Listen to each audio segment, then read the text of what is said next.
राधे राधे। मैं आर्यल मौर्य कक्षा 8 हिंदी मंजरी में आप सभी का स्वागत है।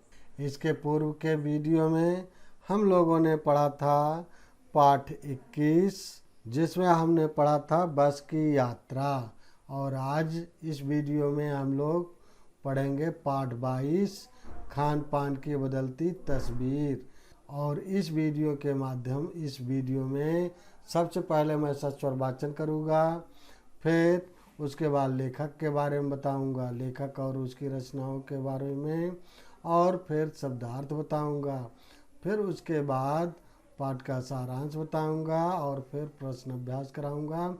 चलिए बिना विलम्ब किए शुरू करते हैं। पाठ 22, खान पान की बदलती तस्वीर। इस पाठ में लेखक ने समयानुसार मनुष्य के खान पान में आए आधुनिक तथा मिश्रित शैली के परिवर्तनों को बताया है। पिछले 10-15 वर्षों में हमारी खान पान की संस्कृति में एक बड़ा बदलाव आया है। इडली, डोसा, बड़ा सांभर, रसम अब केवल दक्षिण भारत तक सीमित नहीं है, ये उत्तर भारत के भी हर शहर में उपलब्ध है। और अब तो उत्तर भारत की ढाबा संस्कृति लगभग पूरे देश में फैल चुकी है। अब आप कहीं भी हों, उत्तर भारतीय रोटी दाल साग आपको मिल ही जाएंगे। फास्ट फूड शीघ्रता से तैयार किया जा सकने वाला खाद्य पदार्थ का चलन भी बड़े शहरों में खूब बढ़ा है। इस फास्ट फूड में बर्गर, नूडल्स जैसी कई चीज़ें शामिल हैं। एक ज़माने में कुछ ही लोगों तक सीमित चाइनीज नूडल्स अब संभवतः किसी के लिए अजनबी नहीं रहे। इसी तरह नमकीन के कई स्थानीय प्रकार अभी तक भले मौजूद हों, लेकिन आलू चिप्स के कई विज्ञापित रूप तेज़ी से घर घर में अपनी जगह बनाते जा रहे हैं। गुजराती ढोकला, गठिया भी अब देश के कई हिस्सों में स्वाद लेकर खाए जाते हैं।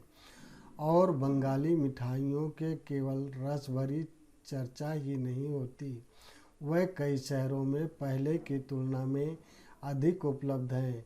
इन्हीं स्थानीय व्यंजनों के साथ ही अब अन्य प्रदेशों के व्यंजन पकवान भी प्रायः हर क्षेत्र में मिलते हैं। और मध्यवर्गीय जीवन में भोजन विविधता अपनी जगह बना चुके हैं। कुछ चीज़ें और भी हुई हैं, मसलन अंग्रेजी राज तक जो ब्रेड केवल साहिबी ठिकानों तक सीमित थे, वह कस्बों तक पहुंच चुकी है और नाश्ते के रूप में लाखों करोड़ों भारतीय घरों में सेकी तली जा रही है। खान पान की इस बदली हुई संस्कृति से सबसे अधिक प्रभावित नई पीढ़ी हुई है, जो पहले के स्थानीय व्यंजनों के बारे में बहुत कम जानती हैं, पर कई नए व्यंजनों के बारे में बहुत कुछ जानती हैं। स्थानीय व्यंजन भी तो अब घटकर कुछ ही चीज़ों तक सीमित रह गए हैं। बम्बई के पाव भाजी और दिल्ली के छोले कुलचों की दुनिया पहले की तुलना में बड़ी ज़रूर है, पर अन्य स्थानीय व्यंजनों की दुनिया छोटी हुई है। जानकार यह भी बताते हैं कि मथुरा के पेड़ों और आगरा के पेठे नमकीन में अब वह बात कहाँ रही, यानी जो चीज़ें बची भी हुई हैं उनकी गुणवत्ता में फ़र्क पड़ा है।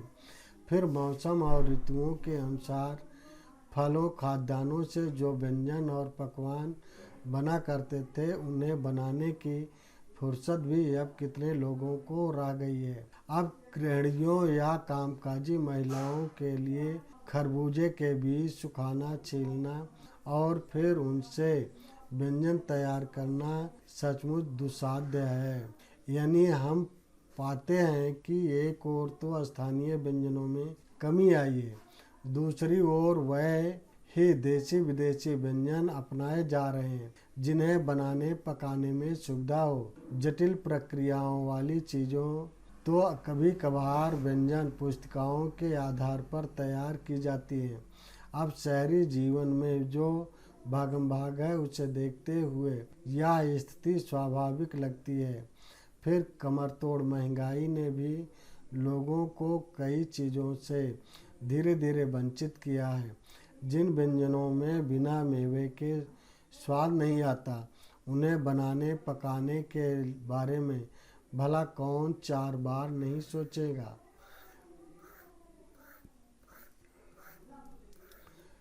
खान पान की जो एक मिश्रित संस्कृति बनी है, इसके अपने सकारात्मक पक्ष भी हैं। गृहिणियों और कामकाजी महिलाओं को अब जल्दी तैयार हो जाने वाले विविध व्यंजनों की विधियां उपलब्ध हैं। नई पीढ़ी को देश विदेश के व्यंजनों को जानने का सुयोग मिला है, भले ही किन्हीं कारणों से और किन्हीं खास रूपों में, क्योंकि यह भी एक सच्चाई है कि ये विविध व्यंजन इन्हें निखालिस रूप में उपलब्ध नहीं है। आज़ादी के बाद उद्योग धंधों, नौकरियों, तबादलों का जो एक नया विस्तार हुआ है, उसके कारण भी खान पान की चीज़ें किसी एक प्रदेश से दूसरे प्रदेश में पहुंची हैं। बड़े शहरों के मध्यवर्गीय स्कूलों में जब दोपहर के वक्त बच्चों के टिफ़िन डिब्बे खुलते हैं, तो उनसे विभिन्न प्रदेशों के व्यंजनों की एक खुशबू उठती है। हम खान पान से भी एक दूसरे को जानते हैं। इस दृष्टि से देखें तो खान पान की नई संस्कृति में हमें राष्ट्रीय एकता के लिए नए बीज भी मिल सकते हैं। बीज भली भांति तभी अंकुरित होंगे जब हम खान पान से जुड़ी हुई दूसरी चीज़ों की ओर भी ध्यान देंगे। मसलन हम उस बोली बानी, भाषा, भूषा आदि को भी किसी न किसी रूप में ज़्यादा जानेंगे, जो किसी खान पान विशेष से जुड़ी हुई है। इसी के साथ ध्यान देने की बात यह है कि स्थानीय व्यंजनों का पुनरुद्धार भी जरूरी है, जिन्हें अब एथनिक कहकर पुकारने का चलन बढ़ा है। ऐसे स्थानीय व्यंजन केवल 5 सितारा होटलों के प्रचारार्थ नहीं छोड़ दिए जाने चाहिए। 5 सितारा होटलों में वह कभी कभार मिलते रहे, पर घरों बाजारों से गायब हो जाएं तो यह एक दुर्भाग्य ही होगा। अच्छी तरह बनाई पकाई पूड़ियाँ, ये कचौड़ियाँ नहीं, कचौड़ियाँ, जलेबियाँ भी अब बाज़ारों से गायब हो रही हैं। मौसमी सब्जियों से भरे हुए समोसे भी अब कहाँ मिलते हैं। उत्तर भारत में उपलब्ध व्यंजनों की भी दुर्गति हो रही है। अचरज नहीं कि पहले उत्तर भारत में जो चीज़ें गली मोहल्लों की दुकानों में आम हुआ करती थी, उन्हें अब खास दुकानों में तलाशा जाता है। यह भी एक कड़वा सच है कि कई स्थानीय व्यंजनों को हमने तथाकथित आधुनिकता के चलते छोड़ दिया है और पश्चिम की नकल में बहुत सी ऐसी चीज़ें अपना ली है जो स्वाद, स्वास्थ्य और सरसता के मामले में हमारे बहुत अनुकूल नहीं है। हो यह भी रहा है कि खान पान की मिश्रित संस्कृति में हम कई बार चीज़ों का असली और अलग स्वाद नहीं ले पा रहे हैं। अक्सर प्रीत भोजों और पार्टियों में एक साथ ढेरों चीज़ें रख दी जाती हैं और उनका स्वाद गड्ढ होता रहता है। खान पान की मिश्रित या विविध संस्कृति हमें कुछ चुनने का अवसर देती हैं। हम उसका लाभ प्रायः नहीं उठा रहे हैं। हम अक्सर एक ही प्लेट में कई तरह के और कई बार तो बिल्कुल विपरीत प्रकृति वाले व्यंजन परोस लेना चाहते हैं। इसीलिए खान पान की जो मिश्रित विविध संस्कृत बनी है और लग यही रहा है कि यह और अधिक विकसित होने वाली है, उसे तरह तरह से जांचते रहना जरूरी है। इसके लेखक हैं प्रयाग शुक्ल। ये प्रयाग शुक्ल जी का चित्र है शब्दार्थ। देखिए इनके बारे में यहाँ दिया नहीं गया है, ये लग रहा है कहीं और छाप दिया गया है। निश्चित रूप से इनका परिचय, इनका साहित्यिक परिचय, जीवन परिचय कहीं और छाप दिया गया होगा, वो संभवतः प्रश्नों के बीच में मिलेगा। तो चलिए शब्दार्थ देख लेते हैं। संस्कृत आचरणगत परंपरा। ढोकला, गठिया, बेसन से बने नमकीन भोज्य पदार्थ। गुणवत्ता, विशिष्टता, फुर्सत, अवकाश, खाली वक्त। दुसाध, जो कठिनता से सिद्ध किया जा सके, यानी दुष्कर। वंचित, रहित, विमुख। दुर्गत, दुर्दशा। मिश्रित, मिली जुली। सुयोग, सुंदर, योग, बढ़िया, मौका। निखालिस, बिना मिलावट का, विशुद्ध। तबादला, स्थानांतरण, पुनरुद्धार, फिर से ठीक करना। दुर्गत, दुर्दशा। आधुनिकता, आधुनिक होने का भाव। पहले देखिए इस पाठ के लेखक प्रयाग शुक्ल जी हैं। चलिए देखिए व्याख्या तो कहीं से भी दिया जा सकता है किसी पाठ का, तो आप जैसे करते चले आ रहे हैं, संकेत, संदर्भ, प्रसंग वैसे लिखेंगे। व्याख्या के लिए जो अंश दिया जाएगा उसके हिसाब से व्याख्या कीजिएगा। कहीं से किसी पाठ का भी दिया जा सकता है। तो चलिए पाठ का सारांश शुरू करते हैं। 10-15 वर्षों में खान पान की संस्कृति में काफी बदलाव आया है। दक्षिण भारत का इडली, डोसा, बड़ा सांभर, रसम दक्षिण भारत में ही नहीं उत्तर भारत में भी पूर्णतया उपलब्ध है और उत्तर भारत के ढाबे व उनमें उपलब्ध रोटी, दाल, साग पूरे देश में मिलेंगे। फास्ट फूड का चलन भी कम नहीं। बर्गर व नूडल्स सभी स्थानों पर खाए परोसे जाते हैं। आलू चिप्स, गुजराती ढोकला, गुजिया तथा बंगाली मिठाइयाँ सब जगह पर समान रूप से मिलने लगी है। सभी प्रदेशों के व्यंजन सभी स्थानों पर मिलने लगे हैं, जबकि पहले यही प्रांत की विशेषता होते थे।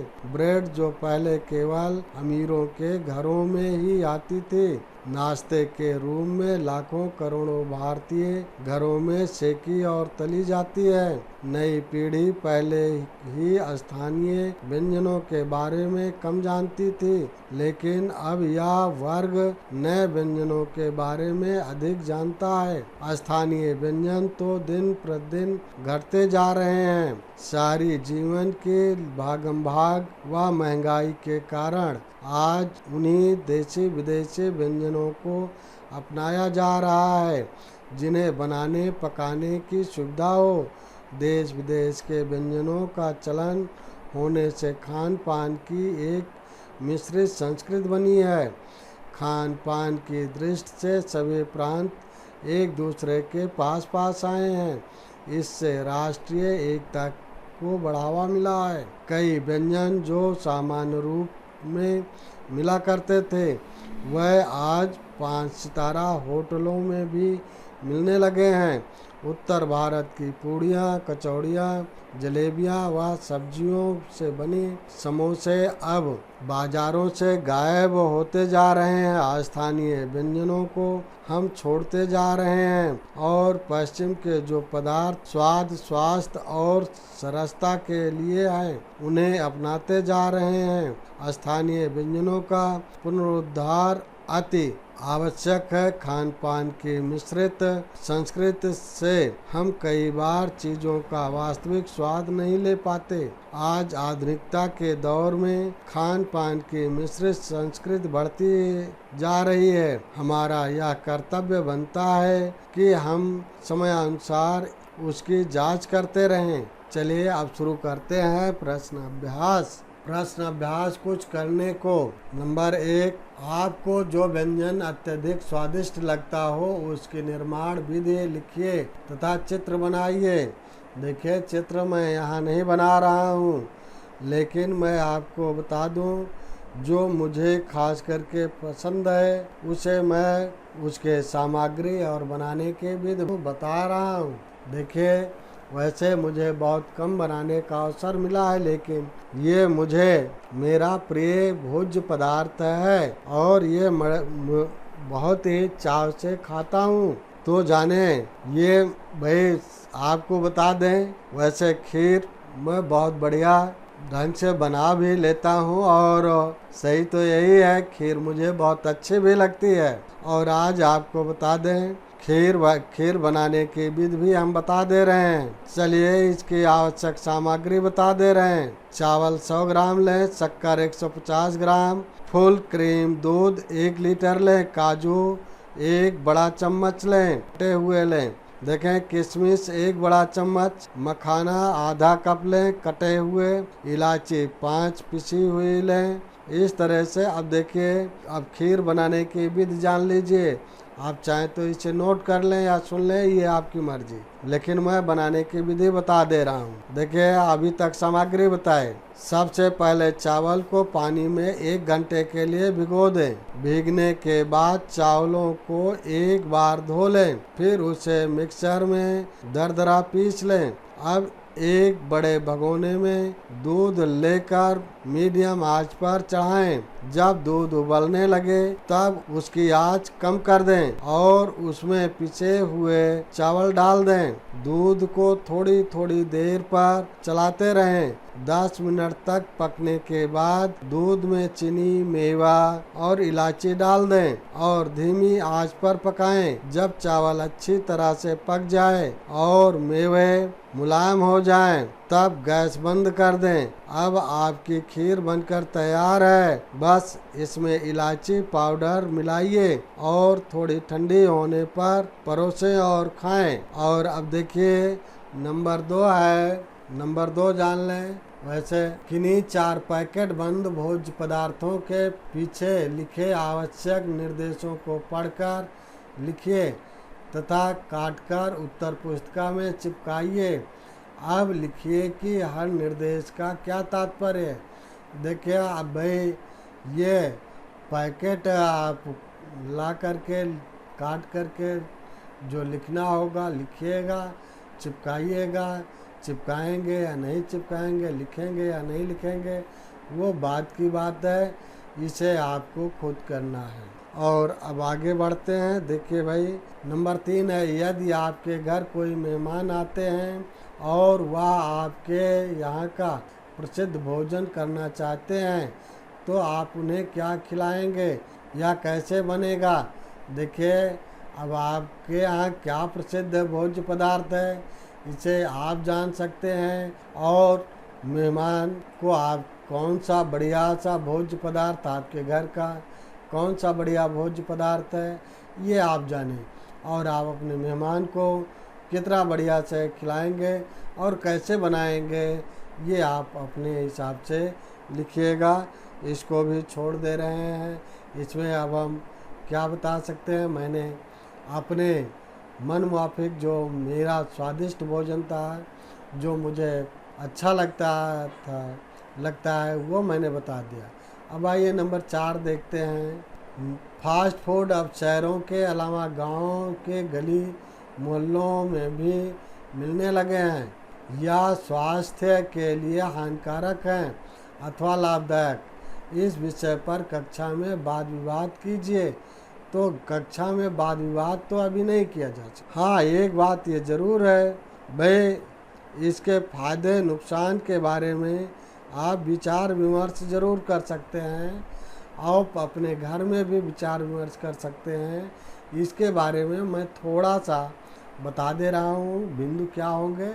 बाकी ये आपको ही विचार विमर्श करने हैं, वाद विवाद करना है, अपने घर में करिए। देखिए, लड़ाई झगड़ा मत करिएगा। देखिए, जिस प्रकार से वाद विवाद होता है उसी तरह से वाद विवाद करिएगा। अब जैसे उदाहरण स्वरूप ले लीजिए, फास्ट फूड के फायदे यानी मिलने में सुविधाजनक और समय की बचत होती है। ये तो बहस के मुद्दे हुए, इसे आप विस्तारित कर लीजिएगा। अब फास्ट फूड के नुकसान क्या हैं, यानी इस पर बहस करेंगे।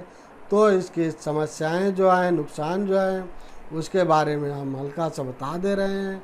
इसका आप विस्तार कर लीजिएगा। मोटापे की समस्या, हृदय की बीमारी बढ़ने का खतरा, कैंसर का खतरा, डायबिटीज़, तनाव, डायबिटीज़ यानी वही शुगर, तनाव, थकान आदि बहुत सारी बीमारियों का खतरा रहता है। तो इन पर आप चर्चा कर सकते हैं। चलिए देखिए अब आगे बढ़ते हैं। हाँ, वहाँ हम बता रहे थे कि प्रयाग शुक्ल जी के बारे में वहाँ नहीं दिया गया था। देखिए ला करके इन्होंने यहाँ छाप दिया है। देखिए 28 ये प्रयाग जी के बारे में है, इसको वहीं छापना चाहिए था, मिसप्रिंट हुआ है। 28 मई सन 1940 ईस्वी को कोलकाता पश्चिम बंगाल में जन्मे प्रयाग शुक्ल हिंदी के प्रतिष्ठित कला समीक्षक, अनुवादक एवं कहानीकार हैं। तो आपसे प्रश्न पूछा जा सकता है कि प्रयाग शुक्ल जी का जन्म कब और कहाँ हुआ था। तो आपको इस पंक्तियों में ये उत्तर रहे, इसको आप आसानी से दे सकते हैं। और इन्हें साहित्य अकादमी के अनुवाद पुरस्कार, शरद जोशी सम्मान एवं दुजदेव सम्मान से अलंकृत किया जा चुका है। तो पूछा जा सकता है कि प्रयाग शुक्ल जी को किन किन सम्मानों से सम्मानित किया गया है या किन किन पुरस्कारों से सम्मानित किया गया है। तो आप जो है ये जो इस पंक्ति में देखिए यहाँ से लेकर के यहाँ तक जो दिया गया है ये उनके सम्मान में है, तो इसे आप लिख सकते हैं। तो देखिए अब आगे हम बढ़ रहे हैं। अब प्रयाग शुक्ल जी के बारे में इतना ही रहा। देखिए विचार और कल्पना। नंबर 1 है, घर के भोजन और बाजार के फास्ट फूड में से आपको कौन सा रुचिकर लगता है और क्यों। तो देखिए इस बात को तो आप ही जान सकते हैं ना कि घर का भोजन अच्छा लगता है आपको या बाजार के फास्ट फूड। तो आपको कौन सा अच्छा लगता है और क्यों अच्छा लगता है ये आप जानेंगे ना, हम कैसे जान पाएंगे आपके बारे में। तो इसे आप लिखिएगा जैसा संभव हो। नंबर 2 है, खान पान के निर्माण से लेकर भोजन ग्रहण करने तक की प्रक्रिया में स्वच्छता तथा सफाई की जो बातें ध्यान देने योग्य हैं उन्हें लिखिए। तो इसके बारे में हम बता देते हैं भाई, चलिए ध्यान दीजिए। उत्तर में लिखना चाहे तो लिख लीजिएगा। खाना बनाने से पहले, खाने से पहले, खाने के बाद हाथों को अच्छी तरह साबुन से धोना चाहिए। रसोई की साफ सफाई विशेष तौर पर करनी चाहिए। सिंक, वाश बेसिन आदि जैसी जगहों पर नियमित रूप से सफाई करनी चाहिए। खाने की किसी भी वस्तु को खुला नहीं छोड़ना चाहिए। कच्चे और पके हुए खाने को अलग अलग खाना रखना चाहिए। खाना पकाने तथा खाने के लिए उपयोग में आने वाले बर्तनों, फ्रिज, ओवन आदि को भी साफ रखना चाहिए। कभी भी गीले बर्तनों को रैक में नहीं रखना चाहिए। ना ही बिना सुखाए डिब्बों आदि के ढक्कन लगाकर रखना चाहिए। ताज़ी सब्जियों, फलों का प्रयोग करना चाहिए। उपयोग में आने वाले मसाले, अनाजों तथा अन्य सामग्री का भंडारण भी सही तरीके से करना चाहिए तथा एक्सपायरी डेट वाली वस्तुओं पर तारीख अवश्य देखनी चाहिए। बहुत ज़्यादा तेल मसालों से बने भोजन का उपयोग नहीं करना चाहिए। खाने को सही तापमान पर पकाना चाहिए और ज़्यादा पकाकर सब्जियां आदि के पौष्टिक तत्व नष्ट नहीं करने चाहिए। साथ ही ओवन का प्रयोग करते समय तापमान का खास ध्यान रखना चाहिए। खाद्य पदार्थों को हमेशा ढक कर रखना चाहिए और ताज़ा भोजन ही खाना चाहिए। खाना पकाने तथा पीने के लिए साफ पानी का उपयोग करना चाहिए। सब्जियों तथा फलों को अच्छी तरह धोकर प्रयोग में लाना चाहिए। खाना पकाने के लिए सोयाबीन, सनफ्लावर, मक्का या ऑलिव ऑयल के प्रयोग को प्राथमिकता देनी चाहिए। खाने में शक्कर तथा नमक दोनों की मात्रा का प्रयोग कम से कम करना चाहिए। जंक फूड, सॉफ्ट ड्रिंक व आर्टिफिशियल शक्कर से बने जूस आदि का उपयोग नहीं करना चाहिए। रात का खाना जितनी जल्दी हो सके खा लेना चाहिए। तो अब निबंध ये इसका उत्तर हुआ। अब इसके बाद शुरू करते हैं निबंध से। देखिए इसमें नंबर 1 है स्थानीय व्यंजनों को बनाने में कमी क्यों आई है। तो इसका उत्तर हो जाएगा, एक प्रांत का व्यंजन दूसरे प्रांत में आसानी से मिल जाता है।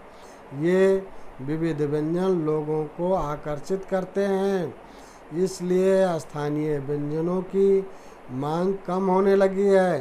फलस्वरूप इन्हें बनाने में कमी आई है। आइए अब अगला देखिए, नंबर 2 देख लें। आज़ादी के बाद से नौकरियों तबादलों का नया विस्तार हम किस रूप में देखते हैं।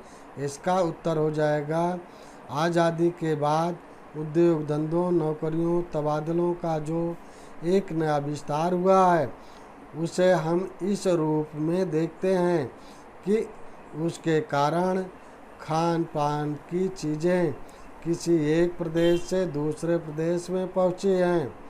बड़े शहरों के मध्यम वर्गीय स्कूलों में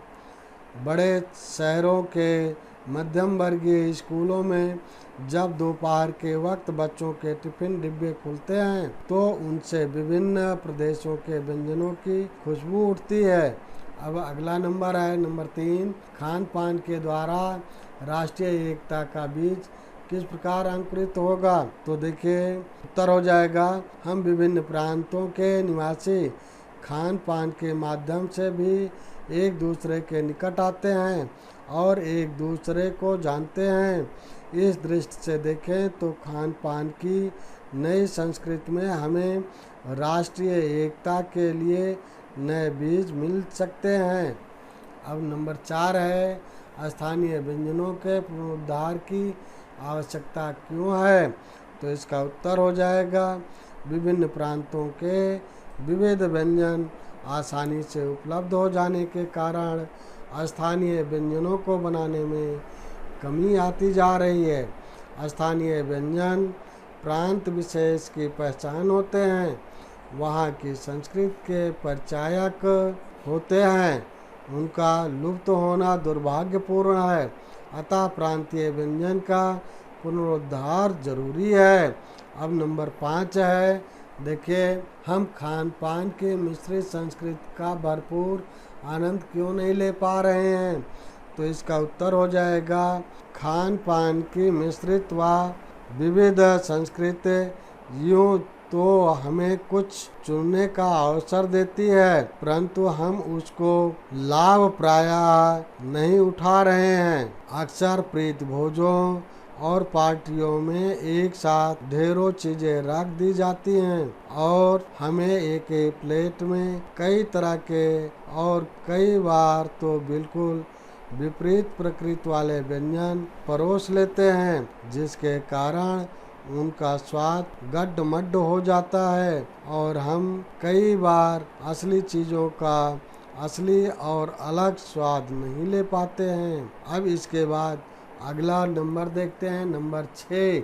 देखिए इसमें है खान पान की मिश्रित संस्कृति के लाभ तथा हानि लिखिए।